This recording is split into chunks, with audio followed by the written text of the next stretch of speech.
ছাগলকাণ্ডে হুলস্থুল বাঁধানো ইফাত মতিউর রহমানেরই ছেলে দাবি এমপি নাজিমের। সে বলছে যে রাজধানীর সাদেক অ্যাগ্রো থেকে 15 লাখ টাকার ছাগল কেনা মুশফিকুর রহমান ইফাত এখন আলোচনার তুঙ্গে। বলা হচ্ছে তার বাবার নাম রাজস্ব কর্মকর্তা মতিউর রহমান, যদিও ইফাতের সঙ্গে তার কোনো সম্পর্ক নেই বলে জানিয়েছেন ওই ব্যক্তি। কিন্তু ফেনী 2 আসনের সংসদ সদস্য নিজামুদ্দিন হাজারী জানিয়েছেন ইফাত তার মামাতো বোনের সন্তান আর মতিউর রহমান তার বাবা। আজ বৃহস্পতিবার একটি টেলিভিশনকে তিনি এসব কথা বলেছেন। ইফাত হচ্ছে তার মামাতো বোনের সন্তান, আর মামাতো বোনের সন্তান হলে পরে সেই মামাতো বোনের স্বামীকে সেটা তো এমপি নাজিম জানেই, এই জন্য সে প্রকাশ করেছে। সংবাদ মাধ্যমেও এটা নিউজ করেছে যে এই রাজস্ব কর্মকর্তা মতিউর রহমানই হচ্ছে ইফাতের বাবা। এখন এইটা আসলে ঘটনা কেন এটা ধামাচাপা পড়তেছে, কেন সে আজকে সন্তানকে অস্বীকার করতেছে, তার কারণটা কি?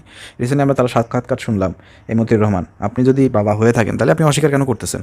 আপনি তো বলছেন যে আপনি সৎ এবং সততার সঙ্গে দুর্নীতি ছাড়াই আপনি চাকরি করতেছেন, তাই না? আপনি তো বলছেন, তো আপনি যদি দুর্নীতিবাজ না হয়ে থাকেন